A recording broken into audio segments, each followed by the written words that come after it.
J'étais en voyage d'affaires et j'ai laissé ma fille chez un voisin. Le lendemain après-midi, je l'ai récupérée et nous sommes rentrés à la maison. Devant notre immeuble, ma fille s'est soudain arrêtée. « Maman, notre balcon, quelque chose ne va pas. » J'ai levé les yeux vers le 5 étage, et quelque chose n'allait vraiment pas. Nous avons appelé la police et le syndic. Quand nous sommes entrés dans l'appartement. Avant de commencer l'histoire, n'oubliez pas de laisser un like et de vous abonner à la chaîne pour voir plus d'histoires comme celle-ci. L'automne à Chicago est bref. Fin octobre, les vents froids du lac Michigan s'engouffrent entre les gratte-ciel du centre-ville, recouvrant toute la ville de nuages gris. C'est dans cette ville que Jessica Hartwell travaillait assidûment en tant que directrice marketing. Elle vivait cette routine depuis plus d'un an, quittant la maison à 7 h du matin pour y revenir à 20 h. « Maman, à quelle heure rentres-tu aujourd'hui ?» demanda Emma, 6 ans, tout en remuant ses céréales avec une cuillère. Les cheveux blonds de sa fille étaient en bataille, mais ses grands yeux bleus étaient toujours remplis de curiosité. C'étaient les mêmes que ceux de Tom. Comme d'habitude. Mais comme c'est vendredi, je pourrais louer un film en rentrant, qu'en penses-tu ? Répondit Jessica en caressant doucement les cheveux de sa fille. Son mariage avec Tom n'avait jamais été un long fleuve tranquille. Ingénieur ambitieux, Tom changeait sans cesse d'emploi à la recherche de meilleures conditions. Puis, un an plus tôt, il avait finalement saisi une opportunité pour une mission à l'étranger. La destination était Singapour, en Asie du Sud-Est. La durée du contrat était de 3 ans. Papa appellera peut-être sur Skype, alors assure-toi d'être prête pour le lit à 21 h. Tom ne rentrait en Amérique qu'une fois par mois. Le reste du temps, les appels vidéo, en tenant compte du décalage horaire, étaient son seul lien avec sa famille. Les premiers mois, Emma avait attendu avec impatience de retrouver son père, mais dernièrement, elle demandait rarement « Quand est-ce que papa rentre ?» À sa manière, elle acceptait probablement la réalité. L'appartement où vivait Jessica se trouvait dans un immeuble de taille moyenne datant d'une quinzaine d'années, situé dans un quartier résidentiel de la banlieue de Chicago. Depuis son appartement d'angle au 5e étage, elle pouvait apercevoir une partie du lac Michigan, où le coucher de soleil se reflétait magnifiquement. Le loyer n'était pas donné, mais l'appartement était proche de l'école d'Emma et bien desservi pour se rendre à son travail. Plus important encore, cet immeuble abritait des voisins bienveillants. Linda Msenamra était une femme douce qui vivait seule dans un appartement du 4e étage. Elle travaillait à temps partiel dans un café local et avait souvent du temps libre. Elle s'était liée d'amitié dès l'emménagement de Jessica un an auparavant, et Linda aidait toujours Jessica lorsqu'elle était en difficulté. « Mon fils Jake est étudiant et vit seul sur le campus. Alors, la maison est calme, disait souvent Linda. Célibataire, elle semblait fière d'avoir élevé Jake seule. La présence de Linda était également une source de soutien émotionnel pour Jessica. En tant que femme, avoir quelqu'un qui comprenait les difficultés de l'éducation des enfants était d'un réconfort inestimable. Emma adorait aussi Linda, l'appelant « Tati Linda », et aimait parfois faire des gâteaux avec elle. « Jessica, tu travailles vraiment si dur », disait toujours Linda pour encourager Jessica. « J'ai élevé Jake seul, moi aussi, alors je comprends à quel point c'est difficile pour toi. Si jamais il y a quoi que ce soit, n'hésite pas à faire appel à moi. » En effet, Linda avait aidé Jessica de nombreuses fois quand Emma attrapait un rhume et devait rester à la maison. Lorsque Jessica était en retard à cause d'heures supplémentaires ou lors de voyages d'affaires imprévus, Linda disait toujours avec un sourire « Ne t'en fais pas. Je m'en occupe. » Ses relations avec les autres résidents de l'immeuble étaient plus distantes. On échangeait des salutations polies, mais les conversations approfondies étaient rares. Chacun était occupé par sa propre vie et peu de gens cherchaient activement à s'impliquer. C'est pourquoi la présence de Linda était si précieuse. Emma comprenait que sa mère était occupée. Elle était mûre pour ses 6 ans. Et parfois, Jessica se sentait coupable envers sa fille. Si elle le pouvait, elle voudrait passer plus de temps avec elle, jouer au parc, lui lire des livres d'images, faire des biscuits. Elle voulait faire davantage de choses que les mères ordinaires font. Maman travaille dur, alors Emma va travailler dur aussi, disait souvent sa fille pour encourager Jessica. Ces mots serraient parfois le cœur de Jessica. Il y avait le soutien financier de Tom, mais le coût de la vie à Chicago n'était pas bon marché. Le revenu de Jessica en tant que directrice marketing était stable, mais elle n'avait pas beaucoup de marge. Pourtant, elle ne voulait pas qu'Emma se sente privée de quoi que ce soit. Elle veillait à l'envoyer à ses cours de danse classique, à l'habiller avec de jolis vêtements et à lui préparer de délicieux repas. La nuit, après qu'Emma se soit endormie, Jessica réfléchissait parfois en buvant un verre de vin seul. Combien de temps cette vie continuerait-elle ?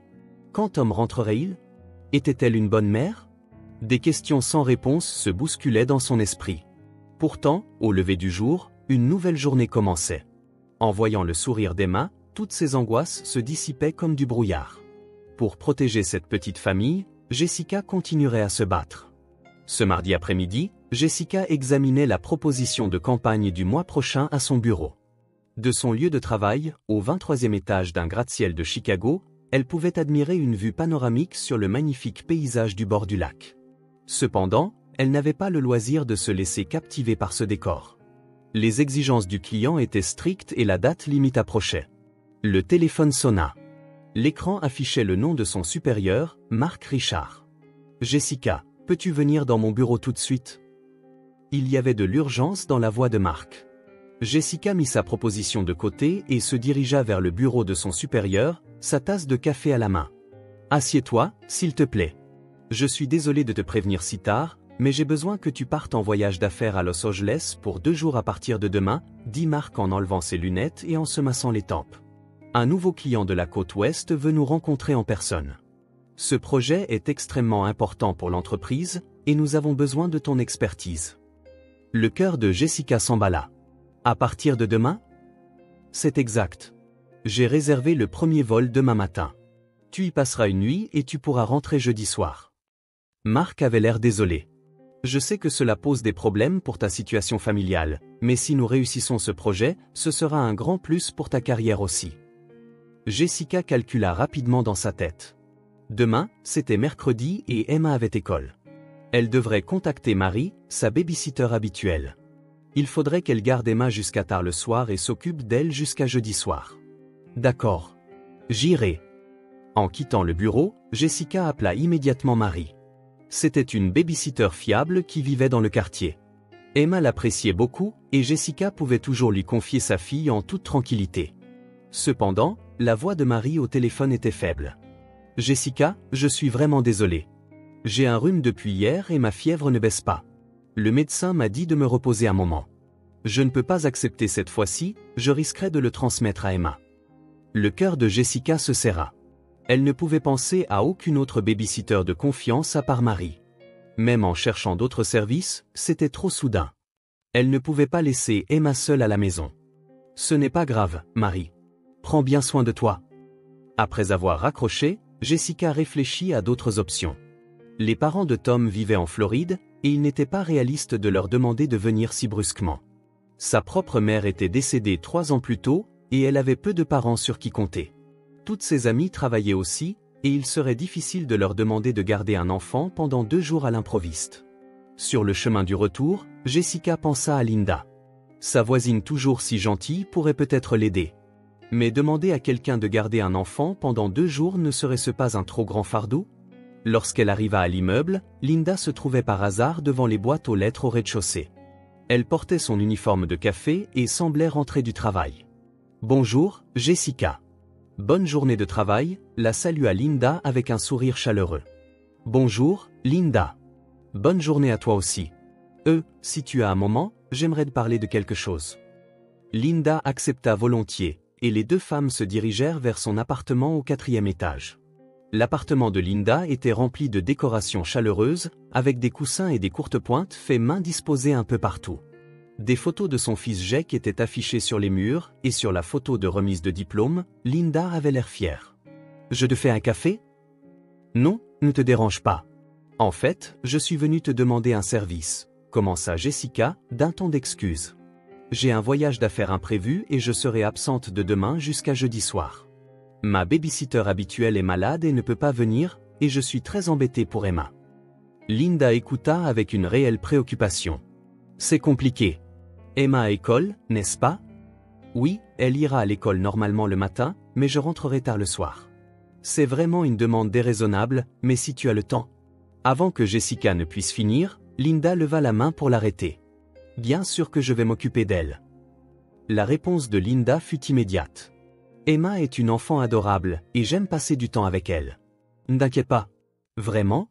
Mais elle devrait dormir chez toi et ce serait beaucoup trop de dérangement pour toi. » Ce n'est pas un dérangement du tout. Mon travail à temps partiel se termine en soirée, et j'ai du temps.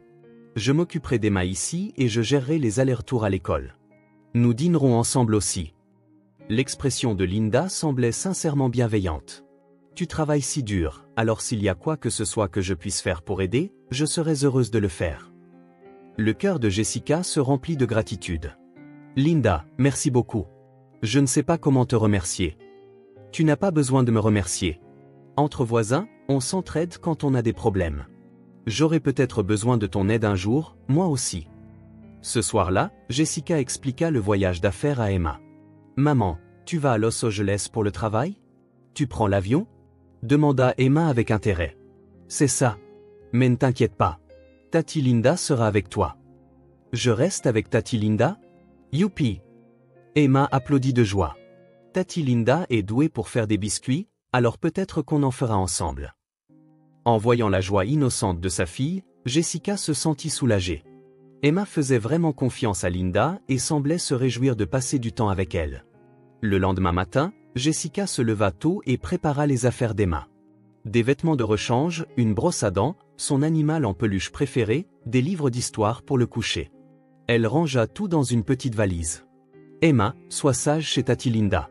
Maman sera de retour jeudi soir. D'accord, maman. Bon courage pour ton travail. Emma fit un grand signe de la main. Lorsque Linda vint la chercher, Jessica exprima à nouveau sa gratitude. Merci infiniment. Si quoi que ce soit arrive, contacte-moi immédiatement. Les médicaments pour l'allergie d'Emma sont dans la valise. Elle se couche à 20h30. Ne t'inquiète pas. Laisse-moi tout gérer, sourit Linda d'un air rassurant. Bon voyage d'affaires. Un taxi arriva et Jessica se dirigea vers l'aéroport. Par la fenêtre de la voiture, elle pouvait voir la petite silhouette d'Emma marchant main dans la main avec Linda. Sa fille se retourna et lui fit signe, et Jessica lui répondit. Dans l'avion, Jessica pensait à la gentillesse de sa voisine. Comme il était rassurant d'avoir quelqu'un comme Linda à proximité. Quand on élève un enfant seul, la solitude peut parfois sembler écrasante. Cependant, avoir une personne si compréhensive à ses côtés allégeait un peu ce fardeau. Tout en contemplant le paysage au-dessus des nuages, Jessica adressa une prière de gratitude à Linda dans son cœur. Elle ferait de ce voyage d'affaires un succès et rentrerait sans faute auprès de sa fille jeudi soir. Et un jour, quand Linda serait en difficulté, elle pourrait l'aider de la même manière. Le ciel bleu de Los Angeles s'étendait à travers le hublot de l'avion. L'aéroport était bondé. En attendant le départ à la porte d'embarquement, Jessica envoya un message à Linda sur son téléphone. J'arriverai à Chicago vers 19h comme prévu. Je viendrai chercher Emma, alors prends bien soin d'elle s'il te plaît. Le voyage d'affaires de 2 jours fut un grand succès. Les négociations contractuelles avec le nouveau client se déroulèrent sans accroc, et ils purent obtenir un projet important pour les 3 prochaines années. Son supérieur, Mark, exprima également sa joie au téléphone et parla positivement de la promotion de Jessica. Cependant, l'esprit de Jessica était déjà entièrement tourné vers Emma. Le temps passé loin de sa fille lui semblait long, et elle voulait la serrer dans ses bras au plus vite. Dans l'avion, elle vérifia à plusieurs reprises le porte-clés et le chocolat de Los Angeles qu'elle avait acheté comme souvenir pour Emma. Rien que d'imaginer le visage de sa fille lorsqu'elle serait heureuse faisait disparaître sa fatigue.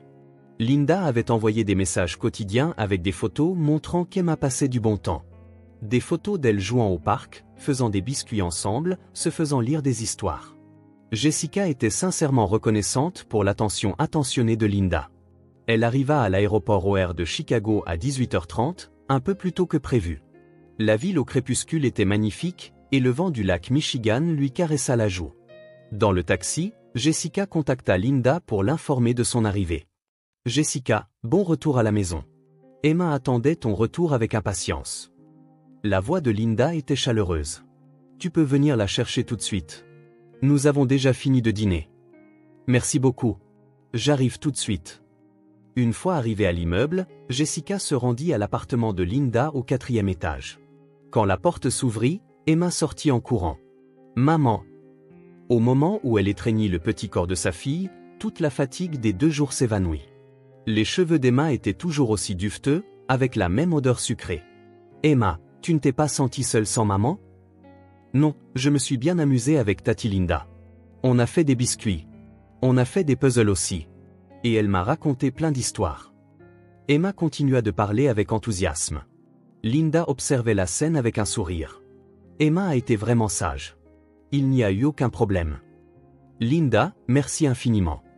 Je ne sais pas comment te remercier, dit Jessica avec une gratitude sincère. Tu n'as pas besoin de me remercier. Si jamais quelque chose se présente à nouveau, n'hésite surtout pas. Après avoir rangé les affaires d'Emma, la mère et la fille se dirigèrent vers leur appartement au 5e étage. Dans l'ascenseur, Emma était ravie de recevoir son souvenir de Los Angeles. Maman, comment s'est passé ton travail? Très bien. Mon travail acharné a été reconnu grâce à toi, Emma.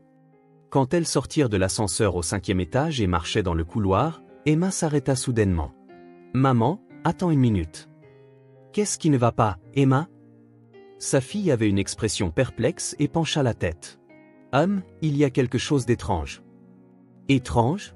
Comment ça? Emma leva les yeux au ciel comme si elle cherchait ses mots. Ben, je ne sais pas bien l'expliquer, mais ça sent différent de d'habitude. Jessica regarda autour d'elle dans le couloir, mais ne remarqua rien de particulièrement inhabituel. C'était peut-être l'odeur du nettoyage, ou peut-être l'odeur de la cuisine d'un autre résident. Ce n'est rien.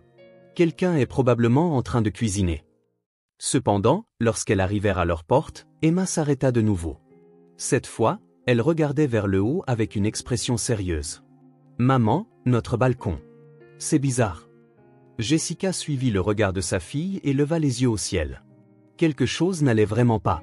La fenêtre de la chambre, qu'elle avait certainement fermée avant de partir, était ouverte, et des rideaux de dentelle blanche se balançaient dans la brise du soir. Oh, tu as raison, fronça les sourcils Jessica. Mais peut-être que le vent l'a ouverte. Cependant, une sensation de malaise grandit en elle. Cette fenêtre était vieille et lourde et ne devrait pas s'ouvrir avec juste du vent. De plus, la façon dont les rideaux se balançaient semblait inhabituellement dramatique. Maman, il y a quelqu'un? La voix d'Emma tremblait d'anxiété. Ce n'est rien, Emma. C'est probablement juste une erreur. Jessica sourit pour rassurer sa fille, mais à l'intérieur, elle était troublée. Même si elle était partie pendant 2 jours, il était impossible que la fenêtre se soit ouverte toute seule. Le concierge de l'immeuble, M. Chen, était-il entré pour une raison quelconque? Mais il aurait dû y avoir un préavis. Emma s'agrippa au bras de sa mère. L'intuition d'une enfant de 6 ans est parfois plus vive que celle d'un adulte. L'anxiété que ressentait sa fille n'était peut-être pas sans fondement. Maman, j'ai peur. C'est bon, Emma. Maman est avec toi. Jessica sortit son téléphone. D'abord, elle contacterait le concierge, M. Chen. S'il était entré dans l'appartement pour un travail, cela expliquerait tout. Cependant, la réponse de M. Chen au téléphone fut inattendue. Entrer dans l'appartement? Non, je ne suis pas entré. Je n'entre jamais sans la permission des résidents, sauf en cas d'urgence. Le cœur de Jessica se mit à battre la chamade. Monsieur Chen, en fait, je viens de rentrer à la maison, mais la fenêtre de la chambre est ouverte. Je l'avais bien fermée avant de partir. La tension monta dans la voix de Monsieur Chen. Ça, c'est peut-être un problème. Allons vérifier immédiatement. N'entrez pas seul dans l'appartement. Attendez que j'arrive. Après avoir raccroché, Jessica passa un autre appel. À la police. Bonjour, ici la police de Chicago. J'aimerais vous consulter au sujet d'un possible cambriolage. La voix de Jessica tremblait. J'étais absente pendant 2 jours, mais en rentrant, j'ai trouvé une fenêtre ouverte. L'opérateur répondit calmement. Veuillez me donner votre adresse. Nous enverrons une voiture de patrouille. Pour votre sécurité, n'entrez pas dans l'appartement et attendez à l'extérieur. Emma sentit la tension de sa mère et devint plus anxieuse. Maman, il y a des méchants? Je ne sais pas, mais on fait venir des policiers juste au cas où. Est-ce qu'Emma peut attendre courageusement? Sa fille hocha la tête. Elle serra fort la main de sa mère, et elles décidèrent d'attendre dans le hall du rez-de-chaussée. 15 minutes plus tard, une voiture de patrouille bleue et blanche arriva devant l'immeuble. Un grand policier en sortit et s'approcha de Jessica. Officier Johnson. C'est vous qui avez appelé? Oui, c'est au sujet de l'appartement du 5e étage.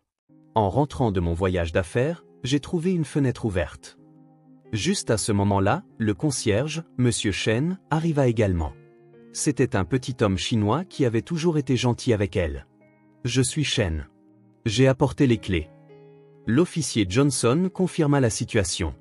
D'abord, je vais entrer et vérifier. Attendez dehors, toutes les deux.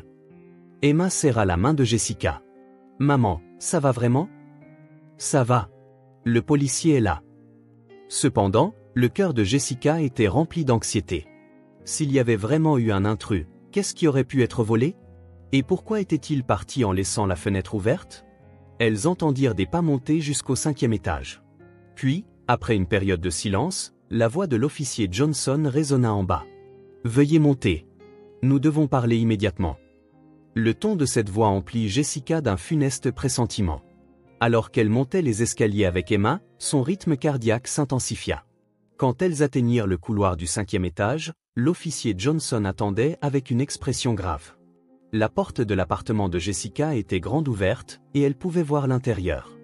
D'un seul coup d'œil, elle vit que la pièce avait été saccagée. « Il vaudrait mieux que votre fille attende en bas », dit doucement l'officier Johnson à Emma. « Monsieur Chen, pourriez-vous surveiller la petite fille dans le hall ?» Le concierge Chen se montra compréhensif et prit la main d'Emma. « Emma, attendons en bas avec moi. Ta maman va bientôt descendre. » Emma leva les yeux vers sa mère avec anxiété. « Je veux rester avec maman. »« Ce n'est pas grave, Emma. Juste un petit moment. Reste avec Monsieur Chen. » Jessica caressa doucement la joue de sa fille. Après qu'Emma fut descendue, l'officier Johnson fit entrer Jessica dans l'appartement. Au moment où elle entra dans le salon, Jessica eut le souffle coupé. Les coussins du canapé étaient éparpillés sur le sol, et tous les tiroirs du meuble TV avaient été ouverts en grand. Les livres de la bibliothèque étaient jetés négligemment par terre, et plusieurs photos de famille accrochées au mur étaient tombées, leurs verres brisés. Un vase en céramique hérité de sa mère était également en morceaux, ses fragments dispersés sur le tapis. La chambre et la cuisine sont dans le même état, expliqua l'officier Johnson. Ce sont les traces typiques d'un cambriolage. L'auteur semble avoir cherché des objets de valeur. Jessica se dirigea vers la chambre, les mains tremblantes. Tous les tiroirs de la commode avaient été sortis, leur contenu éparpillé sur le sol. Les vêtements dans le placard avaient également été fouillés brutalement. Ce qui lui fit le plus mal au cœur fut de voir que le tiroir de la table de chevet était complètement vide. La montre de ma grand-mère. La voix de Jessica était tremblante. Il y avait une montre de poche en or que j'avais héritée de ma mère et de petites boucles d'oreilles en diamant que Tom m'avait offertes pour mes fiançailles. L'officier Johnson prenait des notes dans son carnet en écoutant. Y a-t-il autre chose qui a été volé? Jessica vérifia la cuisine. Les 300 $ en liquide d'urgence qu'elle y gardait avaient également disparu. La télévision du salon et l'ordinateur portable étaient en sécurité, mais les petits bijoux de valeur avaient été ciblés. L'argent a été volé aussi, mais ils n'ont pas touché à la télé ni à l'ordinateur. Ce n'est pas le travail d'un professionnel, analysa l'officier Johnson. Un professionnel aurait aussi pris l'électronique. C'est probablement l'œuvre d'un amateur ciblant des objets facilement convertibles en argent. Jessica regarda autour d'elle en réfléchissant. Mais comment sont-ils entrés? J'avais fermé à clé, et j'avais fermé les fenêtres. Il n'y a aucun signe d'effraction sur la porte d'entrée. Ils ont probablement obtenu une clé d'une manière ou d'une autre, dit prudemment l'officier Johnson, ou alors c'est l'œuvre de quelqu'un de l'intérieur. À ce moment, quelque chose brilla sur le sol du salon.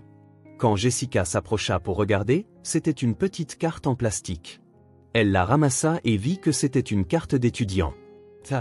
Jessica fixa la carte d'étudiant. La photo montrait le visage d'un jeune homme qu'elle reconnaissait. Le nom était Jacob Msenamra. Jek. L'officier Johnson prit la carte d'étudiant. Jacob Msenamra. Vous le connaissez? Dans l'esprit de Jessica, les pièces du puzzle commencèrent à s'assembler. C'est le fils de Linda. Ma voisine. L'expression du policier changea. Le fils de votre voisine. Je crois savoir qu'il est étudiant à l'université. Oui, mais j'avais compris qu'il vivait seul. Dans une résidence sur le campus. La voix de Jessica était confuse. Mais pourquoi sa carte d'étudiant est-elle ici? L'officier Johnson prit sa radio. Quartier général, ici Johnson. Carte d'étudiant découverte sur une scène de cambriolage. Suspect possible. Demande de vérification d'adresse et d'antécédents. La tête de Jessica tournait. Le fils de Linda, Jek, avait-il saccagé son appartement? Mais pourquoi? Et Linda était-elle au courant? Mademoiselle Jessica, nous devons parler en détail avec votre voisine, dit l'officier Johnson. Si possible, tout de suite. Mais Linda a gardé Emma pendant 2 jours. C'est une personne très gentille. Jessica n'arrivait pas à y croire. Malheureusement, cette carte d'étudiant est une preuve décisive. Elle n'aurait pas pu se retrouver ici accidentellement. Ils descendirent tous les deux au 4e étage et frappèrent à la porte de Linda. Au bout d'un moment, Linda apparut. Elle affichait son sourire chaleureux habituel, mais en voyant le policier, son expression se durcit. « Jessica, qu'est-ce qui ne va pas? Y a-t-il un problème ?» L'officier Johnson montra la carte d'étudiant. « Reconnaissez-vous cette carte ?» Le visage de Linda devint pâle. « C'est celle de Jake. Votre fils, c'est bien ça? Où est-il actuellement ?» Linda ne pouvait cacher son agitation. À la résidence universitaire, mais pourquoi la police est-elle ici? Un cambriolage a eu lieu dans l'appartement de mademoiselle Jessica et cette carte d'étudiant a été trouvée sur les lieux, expliqua calmement l'officier Johnson. Nous devons parler à votre fils. Linda s'appuya contre le mur. C'est impossible. Linda, dit Jessica en posant la main sur l'épaule de son amie. Si tu sais quelque chose, s'il te plaît, dis-le-nous. À ce moment, des bruits de pas se firent entendre depuis le fond de l'appartement. Un jeune homme apparut. Jessica l'avait déjà vu. C'était le même visage que sur la photo de la carte d'étudiant. Maman, c'est quoi tout ce remue-ménage? Quand Jake vit le policier, il fut clairement agité. L'officier Johnson agit rapidement. Jacob M. Senamra, nous aimerions vous interroger pour suspicion de cambriolage. Jake tenta de s'enfuir, mais il n'y avait aucune issue dans le couloir étroit. Attendez, cria Linda. Laissez-moi vous expliquer. C'est moi qui l'ai fait. Jessica regarda Linda, incrédule. Linda, qu'est-ce que tu racontes? Jake a des dettes. Il ne peut même plus payer ses frais de scolarité. Et je ne gagne pas assez avec mon seul travail. Des larmes montèrent aux yeux de Linda. Quand j'ai entendu que tu partais en voyage d'affaires, j'ai été tentée. La clé, j'ai fait un double quand je suis allé chercher les affaires d'Emma. Jessica était sous le choc. La voisine en qui elle avait eu confiance avait fait semblant de garder sa fille tout en copiant la clé de son appartement et en s'y introduisant pendant son absence. « Maman » cria Jake. « Je l'ai fait seule. Maman n'a rien à voir là-dedans. » L'officier Johnson leur passa les menottes à tous les deux. « Nous entendrons l'histoire détaillée au poste. » Linda fixa Jessica. « Je suis désolée. Je suis vraiment désolée, mais j'aimais sincèrement Emma. Crois-moi au moins sur ce point. » Jessica ne put répondre. La douleur de la trahison et la peur d'avoir peut-être mis sa fille en danger lui brisaient le cœur. Après le départ des véhicules de police, Jessica retrouva Emma au rez-de-chaussée. Sa fille ne comprenait pas ce qui s'était passé, mais en voyant l'expression de sa mère, elle devint anxieuse. « Maman, qu'est-il arrivé à Tati Linda ?» Jessica serra sa fille dans ses bras. Comment pouvait-elle expliquer cela à un si jeune cœur? Comment lui faire comprendre que quelqu'un en qui elles avaient confiance était en fait une mauvaise personne? Emma, ce soir, on va dormir à l'hôtel. On ne peut pas rentrer à la maison tant qu'on n'a pas nettoyé la chambre. La mère et la fille passèrent la nuit dans un hôtel voisin. Jessica ne put dormir, repensant sans cesse à ce qui s'était passé. Toute la gentillesse de Linda était-elle calculée, ou y avait-il aussi de vrais sentiments bienveillants? La vérité n'était pas encore tout à fait claire. Cependant, une chose était certaine. Jessica ne ferait plus jamais confiance aux gens si facilement. 2 mois plus tard, Jessica buvait son café du matin dans son appartement du 5e étage. La lumière du soleil de décembre qui filtrait par la fenêtre était chaude, et la pièce avait retrouvé sa tranquillité d'antan. La plupart des objets volés ne sont jamais revenus, mais elle avait meublé l'endroit avec de nouveaux meubles grâce à l'argent de l'assurance et réparé ce qui était cassé. Cependant, guérir les blessures émotionnelles prendrait un peu plus de temps. L'enquête de la police avait révélé toute l'histoire. Linda était acculée par les frais de scolarité de son fils Jake et le remboursement des dettes qu'il avait contractées. Jake était devenu dépendant au jeu et avait emprunté de l'argent à des usuriers. Pour protéger son fils, sa mère s'était approchée de Jessica 6 mois plus tôt et avait bâti une relation de confiance. Son offre de garder Emma visait également à chercher des occasions d'explorer la maison et de copier les clés. C'était prémédité, murmura Jessica en recevant les explications du policier. La gentillesse de Linda, ses expressions lorsqu'elle parlait de l'amour pour son fils, ses interactions chaleureuses avec Emma. Tout n'était pas que comédie, mais il y avait une tromperie à la base. Au procès, Linda a reçu une peine avec sursis. Jake a été mis à l'épreuve mais a été expulsé de l'université. Tous deux ont disparu de l'immeuble et Jessica ne savait pas où ils étaient allés. Elle ne voulait pas le savoir non plus. « Maman, je me demande si la nouvelle voisine est gentille », demanda Emma en mangeant ses pancakes au petit déjeuner. Un nouveau résident avait emménagé dans l'ancien appartement de Linda au 4e étage la semaine dernière.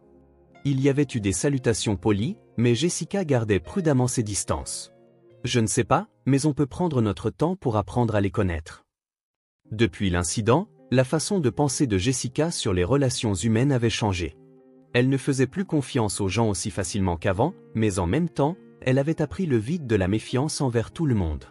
Les autres résidents de l'immeuble s'étaient inquiétés en apprenant l'incident. Le couple âgé du 3e étage avait apporté de la soupe maison, et le jeune couple du 6e étage avait proposé de garder la maison. « Il est important de faire confiance aux gens, mais il est aussi nécessaire d'être prudent », murmura Jessica comme pour se le rappeler à elle-même. Tom apprit l'incident et rentra immédiatement à la maison. Il écourta son travail à Singapour et décida de changer d'emploi. « Il n'y a pas de travail plus important que la famille », dit-il en serrant Jessica dans ses bras. « Je suis désolé de vous avoir laissé seule, Emma et toi. » Actuellement, Tom travaille pour une entreprise d'ingénierie locale et rentre tous les soirs. Le revenu est inférieur à avant, mais la valeur d'être ensemble en famille était irremplaçable. Emma a également beaucoup appris de cette expérience. Au début, elle était confuse, demandant « Pourquoi Tati Linda a fait des choses méchantes ?» Mais avec le temps et les explications, elle fit preuve de compréhension. « Les gens font parfois de mauvaises choses quand ils ont des problèmes », dit Emma avec une expression mature. « Mais même s'ils font de mauvaises choses, ça ne résout pas leurs problèmes, n'est-ce pas ?» Jessica fut étonnée par la perspicacité de sa fille de 6 ans. À sa manière, elle comprenait la complexité du monde et réfléchissait au bien et au mal. « C'est vrai. C'est pourquoi, quand on a des problèmes, il faut demander de l'aide de la bonne manière. » La plus grande leçon tirée de l'incident fut l'importance des liens familiaux. La famille ne se limite pas aux liens du sang. Les relations où les gens peuvent vraiment se soutenir mutuellement dans les moments difficiles sont ce qui constitue une famille. Le retour de Tom à la maison, le soutien chaleureux des résidents de l'immeuble et la profonde relation de confiance avec sa fille. C'était là les vrais trésors de Jessica. À l'approche de Noël, Jessica ressent une satisfaction tranquille. La montre de sa grand-mère et les boucles d'oreilles en diamant ne sont jamais revenues, mais elle a gagné plus que ce qu'elle a perdu. L'unité familiale, la capacité de juger les gens et la force de surmonter les difficultés. Après le départ d'Emma pour l'école, Jessica réfléchit en se préparant pour le travail. Des événements inattendus se produisent dans la vie. Il y aura des moments où les personnes en qui vous aviez confiance vous trahiront. Cependant, il ne faut pas pour autant couper les ponts avec les gens. Il est important d'être prudent, tout en gardant son cœur ouvert et en construisant de nouvelles relations. Le lac Michigan, visible depuis le balcon, brillait paisiblement aujourd'hui encore. Une nouvelle journée était sur le point de commencer. Jessica prit une profonde inspiration et décida de continuer à avancer vers l'avenir avec sa famille, avec espoir.